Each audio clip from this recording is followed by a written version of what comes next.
Welcome everyone to this session of Decode. This is going to be a really good one. My name is Rob Stinson. I'm one of the product marketing managers here at WP Engine. And in this role, I get to sort of cross paths with a lot of the teams working a lot of the products around here. But particularly one of my favorite products is Advanced Custom Fields, or ACF. This is a widely beloved and widely used, especially by agencies, product within the WordPress ecosystem. It's a real privilege to get to work with the team that builds this particular plugin. And as this session title suggests, today we're going to explore the idea of what it takes to go from chaos to control, particularly how we can optimize the WordPress experience. And we're going to be tackling this or unpacking it from two different angles. The first is all about how we can, as agencies or freelancers or site builders, streamline the site building experience. And then the other angle we're going to tackle this from is all about optimizing the editorial experience. So the place and space where we go to create blog posts and articles and things like that. So look, this topic is substantial. It's pretty chunky. So I want us to play and be a little bit tangible today. We're going to play with some stuff. We're going to write some code or look at some code, and hopefully that code works. But really, in the midst of it all, I hope that you find something that you can take away back to your day-to-day. You might literally see something and copy and paste it back into your business. Or you might see or hear something that inspires you as far as a particular way of thinking about solving a problem. So to really dig into this topic, we're going to zoom out, actually. I'm going to chat to a couple of folks from very experienced, established agencies and hear exactly how they go about wrangling WordPress for themselves and for their clients. We're then going to zoom right back in again, and we're going to almost blank slate and build from the ground up. And we're going to look at a few ways that we can actually implement some of the things that these agencies folks talk about from within their businesses. We'll be leveraging a number of things, particularly things within WordPress core itself. And of course, we'll be leveraging a number of the features of ACF. And also, guess what? Make sure you hang around to the end, because right at the end, we're going to have a little bit of a sneak peek at what is coming down the road in 2025 for ACF. We've got a couple of cool things to show you there. So, all right, look, I hope you've had your coffee. Let's dive right in. First of all, let's unpack this idea of how do we build sites in a way that sets us up for something that is without content debt. So a sustainably excellent site begins with proper construction. So we build it in a way so that its structure, its templates, and its content are just good at the point of launch, but are actually maintainable and scalable whilst offering flexibility where needed long term. And this balance is a careful balance between flexibility and maintainability. So I was chatting to Chris Chatterton actually the other week. He's a director at the Australian agency Alphasys. And he oversees a lot of their technical implementations for their client work. And while we were talking, an interesting topic came up on this idea of content debt. He then proceeded to show me some stuff about how his team works with WordPress and ACF as well, in a way that really streamlines the way that their build experience, and then ultimately, like I said, sets their clients up for success into the future for site editing. It's really impressive stuff. So I've actually asked Chris to jump on and unpack that a little bit for us today. Thanks, Rob. I get it. I get why so many people take a traditional approach to site building in WordPress, using theme templates and template hierarchy and manual content updates. It feels natural, and for small sites, it does make a lot of sense. We've been there too. We followed this approach for years, but what we found is that it creates a hidden problem: content debt. Over time, outdated, duplicate, inconsistent content piles up, making sites harder to scale and harder to maintain. And when someone asks you to do something simple like change the wording on a subscribe row, you either have to track it down in multiple places and update it everywhere, or maybe you might have to go back to your theme files or functions, change the code and push it through to production. Either way, you're stuck with content debt or technical debt. So at Alphasys, we started thinking differently. We asked ourselves, what if content was relational? What if we could update it in one place and have it automatically reflected across multiple places? And what if we could do it without having to go back to code?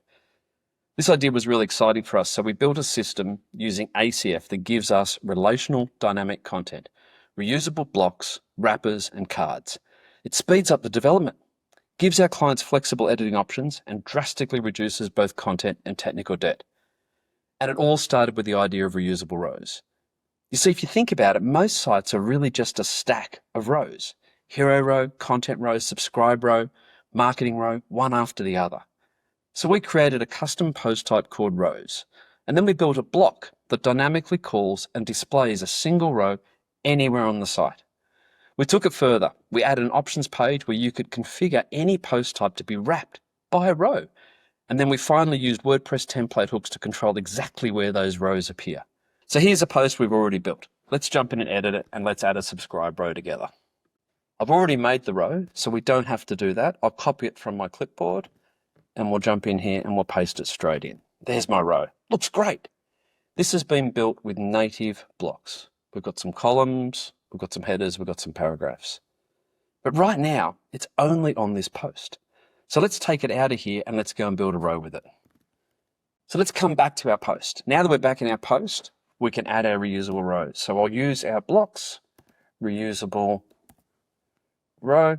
We'll choose our row from the list, subscribe, and just like that, our subscribe row is on the page, ready for use.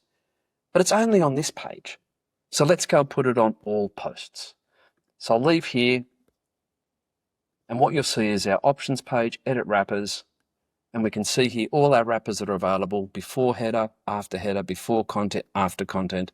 We've got one in here already, but let's put our new one in. Subscribe. Actually, I want it to sit above that one on the page, and update, and we're all done.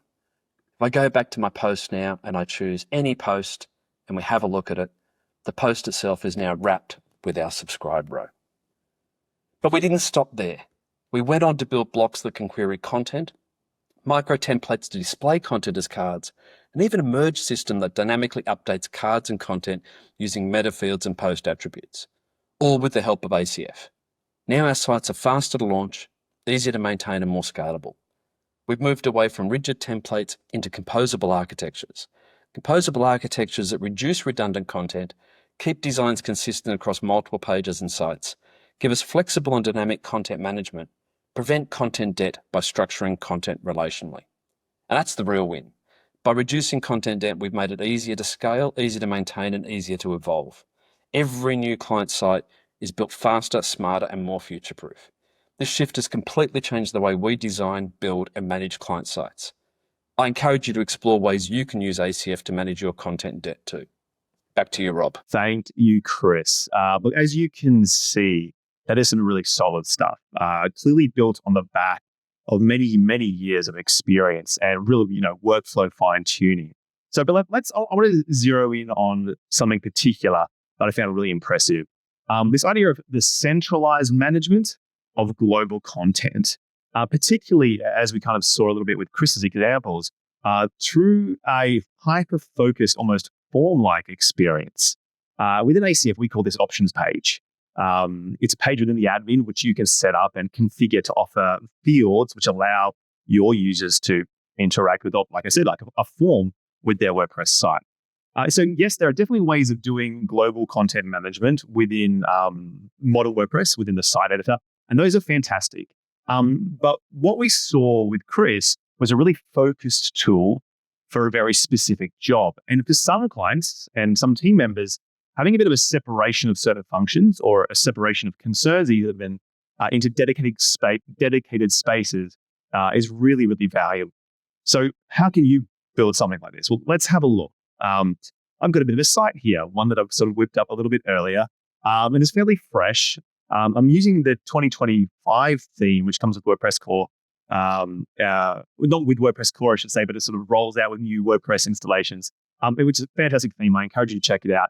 But I'm using this theme because I want to demonstrate how transferable the kind of implementation that we're working on today actually is. We're going to have a child theme set up where we're going to write our code. Just quick disclaimer on the use of a child theme here. There are alternative and possibly better ways of doing what we are going to do today within code, often like putting specific functions within, or functionality, I should say, within their own plugins. But just to keep things nice and simple and focused and streamlined, because we are covering a lot of ground, we're putting everything into a child theme. So look, imagine our clients with this site here is a local art gallery. They run various exhibitions throughout the year. They hold events, workshops, presentations, lectures, things like that. And, they might sell tickets. It's a really fun site. Obviously, we need to make it look really beautiful. It's art. We want to make sure we can showcase this beautiful art well. And it has a variety of features which really call for some custom work. So let's imagine that the current exhibition is a celebration of artwork inspired by Tolkien's sort of Middle-earth and Lord of the Rings. Hit up chat if you're a Lord of the Rings fan. The site's not fully built out yet. We're just starting to scaffold things and, you get a bit of a skeleton. But right now we're at the stage where we want to, really build out the functionality so that the site build itself can, go really well and really streamlined. So one of the things that we want to do for this art gallery client is make it really easy to promote upcoming events across the whole site, so kind of globally. We want the promotional content to appear in the header of the site. As you can see up here, we've got this little bit of a header bar, but that needs to appear on all pages. In a similar way, we want a bit of some promotional content to appear in the footer of the site, again, globally, and you can see that down here at the bottom of the page. Nothing crazy, but nice and simple. Important thing, though, this needs to appear globally across the site. But then also, we want to actually have a custom block that can be dropped onto any post or page in the future by, content editors. But the content of that block, which is about the event that is being promoted, needs to be centrally managed. So the content of that block doesn't need to be individually managed on each individual page, but that content that gets pushed out to that block is centrally managed, just in the same way that content for the header and footer area is. Okay, so let's look at the pieces of things that we are going to build out right now to make this happen. First of all, we're going to create a custom post type for our events. We are going to create that custom block, which I mentioned for promoting the event. Remember, we want this block to be able to be placed anywhere, but then its content to be centrally managed.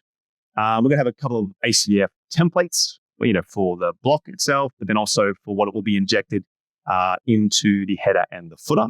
Again, content needs to be centrally managed. Then the options page itself, we'll do this centralized management. And then, wrapping all and through all of this, we're going to have a number of custom field groups, which can really inform the data structure for all of the above. So with all of these pieces, we will have a centralized space for managing the events which are globally promoted across the site. So let's move through these. First of all, let's look at our custom post type. With ACF, it's really easy to set up a custom post type. You can see here that we have our events post type already. And when, because it's set up, you can see that it's actually over available here in the admin sidebar. We click on that, we can see that I've already added a couple of events. And then when we open up one of these, you can see a number of custom fields for these events. So covering things like, location and date and price and things like that. But just to show you, if you wanted to add another post type, it's really simple with ACF. For instance, imagine that we wanted to be able to individually showcase specific pieces of artwork that the gallery has. So we might need a custom post type called artwork. You can just add that right here. You can see add a new custom post type, and then simply giving it a title, setting that up, and configuring a few things, and it's as simple as that. Okay, so we've got our custom post type. Let's have a look at our field groups. Field groups are how really we dictate our data structure for across the site. We've already got here various field groups that we've already set up. You can see the fields here for our events custom post type that we saw earlier. Again, we'll look into this so we can see your location, date, price, etc. And right down here is where we actually assign this field group to our event custom post type. We also have here a couple of other field groups specific for some custom blocks that we're going to be built. One of them specifically for that events custom block that I mentioned earlier. You can see that here, that the field that we have set up for this is a post object field, which is set to interact with our custom post type of event. Now, interestingly though, this field group is not assigned to the custom block that we'll be building. It's actually assigned to the options page that we'll be setting up, that I'll show you that I have set up. Keep that in the back of your mind, because that is part of the threading together of what will enable us for global content management. But let's move on. So let's look at the custom block itself specifically now. So over in the editor, this is what it looks like. We can simply add it to any post or page that we like, and we can drop in our global events block, which is nice and easy. You'll notice actually that there are actually no interactive fields here. The block is on the page. We can see it. We can see pulling in events, event data, but there's no fields or controls in the sidebar or anywhere else. Again, keeping in mind that the content for this block is centrally managed on our options page, which we'll get to shortly. So how do we build this? Well, building a custom block, another thing with ACF, is really easy. First of all, what we need to do is we need to register our custom block. There's a couple of ways to do this, but just for the demo today, I'm just doing it directly into the functions file of our child theme. And you can see that block of code right here. You can also register a custom block with ACF through a block.json file, which is another fantastic way of doing it, but both options work. So with our block registered here within the code, we can actually now build out our block template.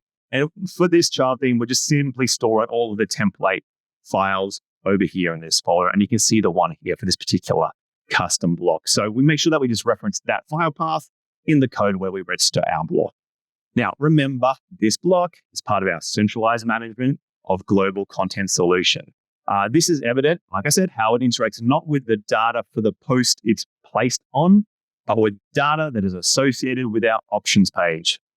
Now, normally custom blocks have field groups associated with them directly, but we are using our template here, as you can see, to interact with that global data. And the way we do this is that second parameter there in the get field function. It's what tells WordPress to interact with the data associated with our options page and not the post or page that this custom block is going to be placed on. This will be extra obvious, I hope, shortly as we look at the options page itself. So the options page, like post types, options pages are really easy to set up in ACF. You can see here we have registered our global content options page and then set it to appear under the appearance menu item in the admin. Looking at our options page, you can see sections dedicated to our 3 global content areas for our event promotion. We've got the header section, the footer section, and then our custom block. The header and footer are just really simple, and they include a toggle. We can toggle it on and off. Perhaps we just need to turn it off for some reason. And then a couple of other simple fields themselves for our content. So if we tweak the content here, we can see that it updates the header or the footer globally and pushes out, site-wide. Also, we can toggle it off. For example, here, let's toggle off the header. And then if we go back to our site, we can see that the header section is now gone. But now let's look at our custom block field. Now, remember, it is a post object field that we set up here. And that interacts with our events post type. So we can select here in this drop down one of the events that we have published. So when we change the event, if we go back and look at the global, at our block as it appears on the front end, you can see that the content of that block has all now been updated for the event that we have just selected. So this is what I mean when I was talking earlier, over the last sort of few minutes about how our block that we have built is interacting with the global content or the global data that is associated here with the options page and not post or page method. So look, obviously there are quite a few moving parts here. You can see that with a little bit of effort and planning, we can build out something or a site which is very easy where it is very easy to maintain global content. Like ultimately, it minimizes that idea that Chris is talking about of content debt and providing our site building team and their client ongoing with a really focused and dedicated space for doing their job. So that was pretty massive. Site building, but through the lens of setting future site maintainers up for success with global content management. But now let's look at the other side of the equation a little bit here. We've got our focused site building experience, but we also want to make that editorial experience to be really focused as well. So when clients or team members are writing articles or blog posts, how do we optimize that for them? Content creators and editorial team members need all the freedoms that they need to efficiently do their jobs. But often the best thing is to put some guardrails around what that experience is like. The balance between focus and flexibility is what we're going for here. And that point of balance is different for every client and for every project. We know that handing over all of the controls, all of the settings, all of the options doesn't necessarily always end well. I'm sure you've all been in an experience or a setting where you've seen the integrity of the site, the structure, the design sort of diminish over time because there's been too much control handed over certain team members who don't necessarily need it. So we're trying to find that balance here. Now, look, I spoke to Ren Therianto from the agency Canvas Group a few weeks ago on this exact thing. And his perspective was particularly interesting and kind of, to be honest, is game-changing for me, at least, in its simplicity. So let's hear a little bit from Ren now on how he and his team go about optimizing that editorial experience for their clients. Thanks, Ren. We are a creative agency based in Sydney, and we've been working with ACF since it was released more than a decade ago. We found that ACF and WordPress combo gives us the best chance to success when it comes to delivering an easy-to-use CMS to our clients. One of the ACF standout features is the flexible content, which we use extensively as the backbone of our page building system. It allows us to translate our design into reusable components that editors can use when building a page. With the natural progression of WordPress, Block Editor was introduced to replace the classic editor that we love and accustomed to. We like the idea behind it. It eliminates the need of page builder plugins or custom coding to create rich layouts. In a way, it gives back a lot of controls to the editors in customizing the page content.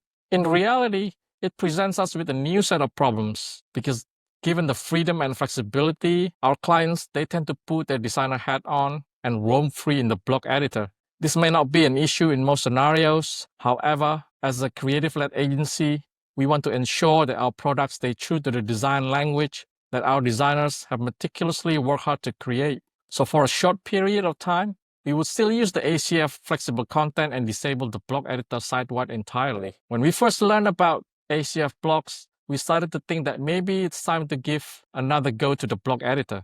We identified that the first thing that we need to take is to strip down the Block Editor down into the bare minimum. We do this by deregistering all the default blocks that come out of the box. And then one by one, we start re-adding the block that we absolutely need. In most cases, these are the basic ones, such as heading, paragraph, list, image, quote, table, and embedded content, to name a few. Furthermore, we also customize the Block Editor via the theme.json file. For example, setting the predefined text colors, sizes, and font families. Once we're happy with the baseline, we bring back ACF into the mix by creating additional blocks as per the design requires. Some of the usual suspects that we created using ACF blocks are image carousel, custom post selector, custom grid layout, and many others. We feel like this system works wonder for us and further validates that ACF plays an important part not only in our workflow, but in WordPress ecosystem in general. Back to you, Rob. Thanks, Ren. Look, another epic example from a clearly experienced team who have spent, many, many years fine-tuning their craft. For me, the concept from Ren that really stuck out can probably be summarized by asking yourself the question, what do we need, not what don't we need? You might be familiar with the principle of the concept of zero-based budgeting. It's the idea of going all the way back down to zero and then adding back in the things that you need rather than starting from a larger thing, bunch of, in budgeting a budget and removing the things that you need. This process, what it means and the outcome of it is you end up with a much more focused and refined experience, especially when you apply it to something like improving the editorial experience. So, how can we do this? Let's approach this from the ground up with a process that I like to call editor lockdown. I'm going to start from the highest point, and then we're going to begin moving down. First of all, let's talk about blocks. WordPress is fantastic. The block editor is fantastic. It comes with a whole bunch of blocks which enable, site builders and content creators to build incredible experiences. But perhaps the editorial team on the site that we are building do not need all of those things. But we're not just going to start taking some of these blocks away. We're taking all of them away and taking our zero-based budgeting approach to it. We're then going to, once we have our blocks identified and added back in, we're then going to look at the controls or the settings available for those blocks and do the same thing. If we were, starting from a blank slate here, what controls or settings for these blocks are required by the client? And let's add those back in. And then the last thing we're going to do is ask ourselves, okay, we've focused the editorial experience, but is there anything specific for our needs or the client's needs that require us to build something that functions a certain way or looks a particular way and justifies building out a custom block again, like we saw earlier? All right, let's do this. So let's look at our blocks first. We've consulted the editorial team and zero-based budgeting. We've gone back to zero and said, look, what do you need? Not what don't you need, what do you need to be able to do your job? Paragraph. Obviously, if they're writing an article, you need paragraph. And yes, we need heading. It's an art gallery. We need an image block. We're going to add the list block as well. And you know what? We're also going to make sure that we include the custom block we built earlier, which is our event block. You want to be able to add that back in posts or pages as needed. So we've got our list there of blocks that we need. So importantly, though, we realize that the block locking that we want to do here is just for posts. We don't want to provide that same level of limitation for pages. So when someone creates a new page, we want to have access to a wider list of blocks. But when they're writing a post, it needs to be narrowed to that, those 5 blocks that we listed just shortly ago. So to do this, we're going to be working within our child themes function file, and we set up a couple of arrays. These arrays include our 2 lists, our main focus list of 5 or 6 blocks for creating posts, and a second array, which is what we want for our pages. And we set this up using the allowed block types all filter, and we pass to it that array based on the condition of which type of post that the user is currently visiting. So if they are on a post, editing a post or creating a post, the array that is passed through to the filter is our short list of blocks.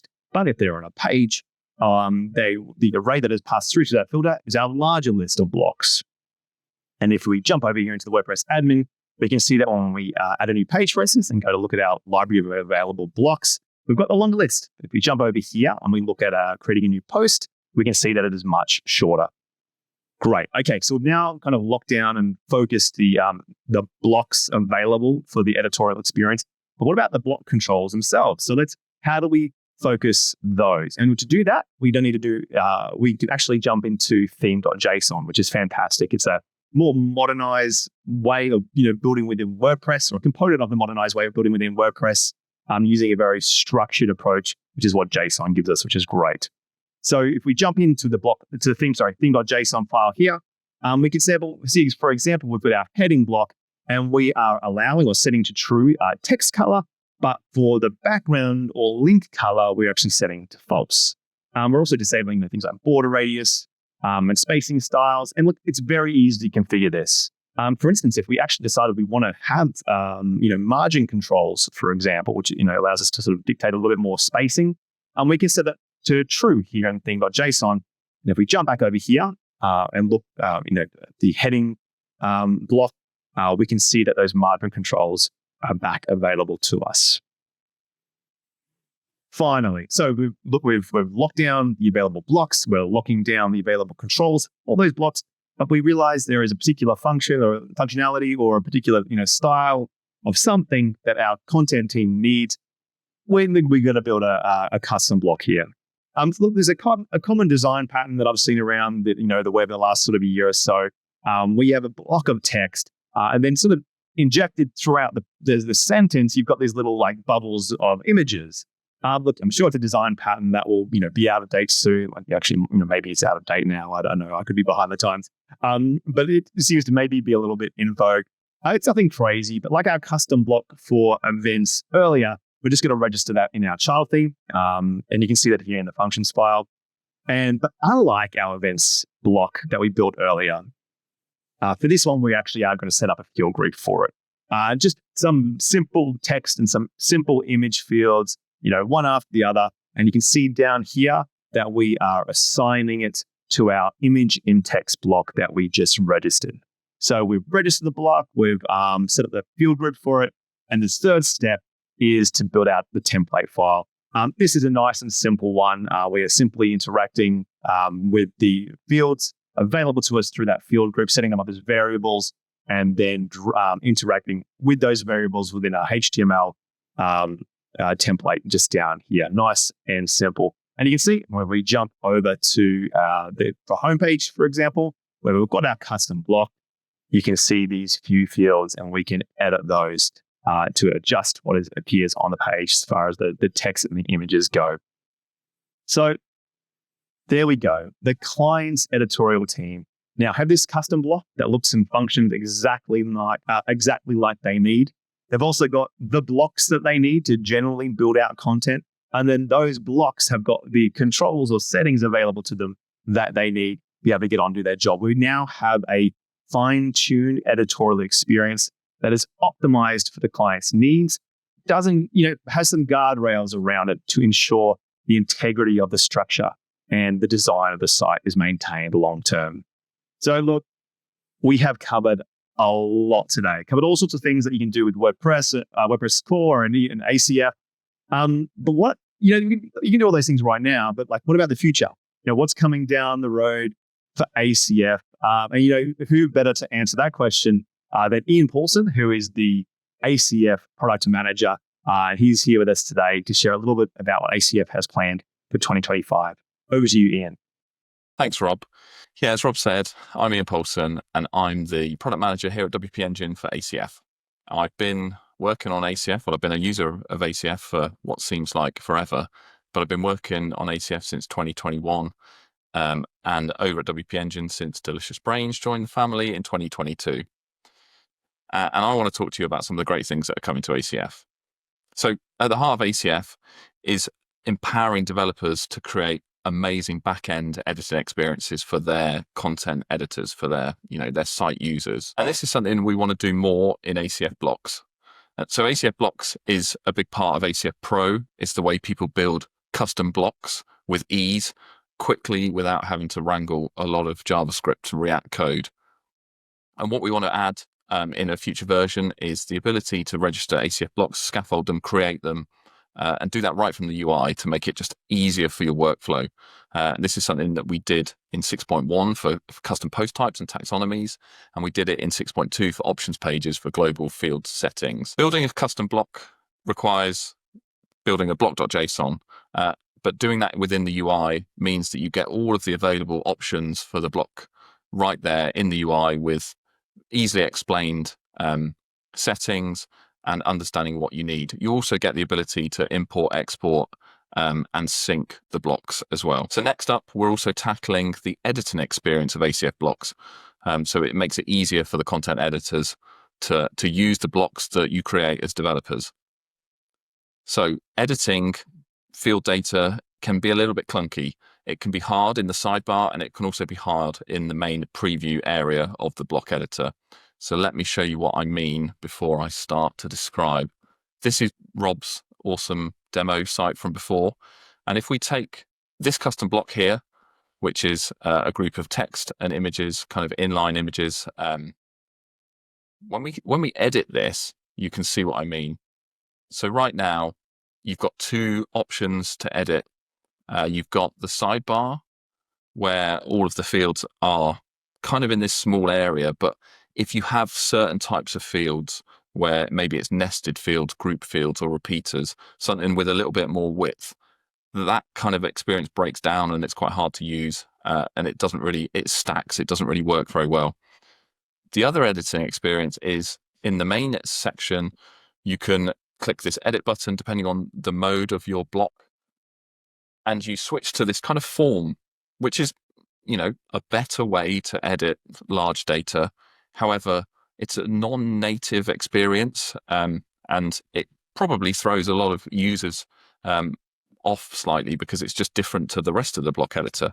So that's something that we want to improve. So let me just show you a quick demo of something that the team have been cooking up that's not quite ready for release yet, but it's definitely something that's coming soon.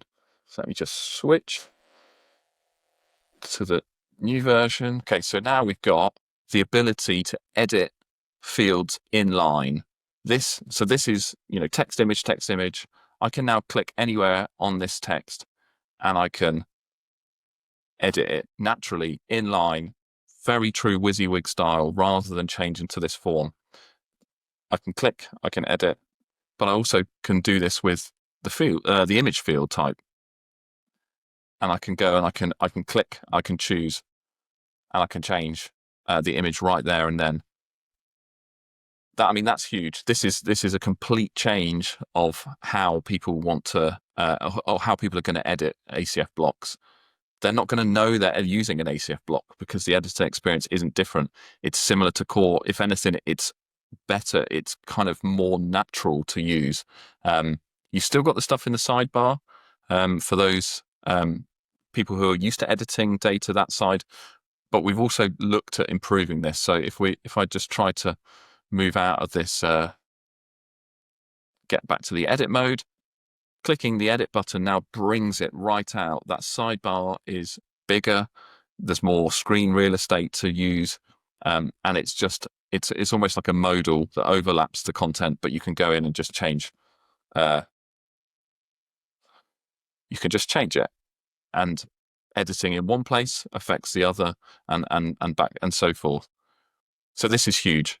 This is a much better way of working, and we're excited to bring this to you. And the really cool thing about this is that the render template, the PHP file that powers this display, doesn't have to be changed. When we ship this in a new version, there won't be a ton of work, or there won't be any work for developers to do to getting this working out of the box. So let me just show you. This is the PHP render template for that block that Rob built. I haven't touched that PHP file at all, but just turning on that new editing mode just works out of the box. So when the field values are used inside elements or inside attributes, we can automatically turn on that inline editing. There's going to be some field types, some complex field types like repeaters, that will need some extra syntax that we'll provide to make that work. But for the majority of field types, this will work out of the box, and that is pretty powerful. No extra development needed. So we're excited for the future, and we want you to get involved. And there's a couple of ways you can do that. We've got a beta news email subscription list that you can subscribe to hear about when we release beta versions, alpha versions, release candidate versions of the plugin. And you can get testing it straight away and give us feedback. And obviously it helps us improve the product even more before it gets to general release. We've got a public feedback board at the /feedback URL, and that gives you the ability to suggest features, suggest improvements. You can see what other customers and users have added, and you can vote on them as well. And it just helps us shape the roadmap because we're hearing directly from you. And then lastly, we've got something called ACF Chat Fridays. If you haven't already heard about it, it is our monthly open office hours with the team where the engineers and myself, we come and we talk. You can join it. It's a Zoom call that we record and we put on YouTube. So if you don't catch it, you can always watch it back. But this is the place where you can come and ask questions. You can come and talk about ACF, talk about what you're building with ACF, what challenges you have at the moment, what features you'd like, anything that's just tripping you up. And you can just get direct help from the engineers right there and then. So yeah, that's proved popular, and we're going to continue doing that this year. So yeah, thank you very much for listening. We're excited for the future. I hope you are too. We just can't wait to see what you're going to build with the new things. And Rob, back to you. Thanks, you, Ian. Some very cool and exciting features coming down the line. And honestly, that inline editing functionality is a total game changer. I mean, today we're talking about improving the editorial and site building experience. That feature particularly, I think, is going to have a very tangible impact on the way that we can do this with ACF. So very exciting stuff. Look, I hope you have learned something valuable today. Whether you take something very specific that you've seen, copy and paste it back to your business or your agency or the work that you do, fantastic. Or if you just take a concept like, zero-based budgeting approach to, configuring editorial experience, and just you take that back and remix it and build out your own flavor of that. Whatever it is, I hope you've learned something. I hope you've been inspired. And look, if you want to get further exposure to the way agencies, like we saw with Chris and Ren today, building with WordPress and ACF and optimizing their workflows, I encourage you to join the WP Engine Agency Partner Program. It's a community space where you can learn from team members at WP Engine, but also other agencies that are involved there as well. So I encourage you to check that out and to join if you haven't. Many thanks to Chris and to Ren and to Ian for joining me today. Make sure you go follow them on the various social spaces, check out their websites. And look, I'm Rob Stinson. Thank you so much for joining me here today, and enjoy the rest of Decode 2025.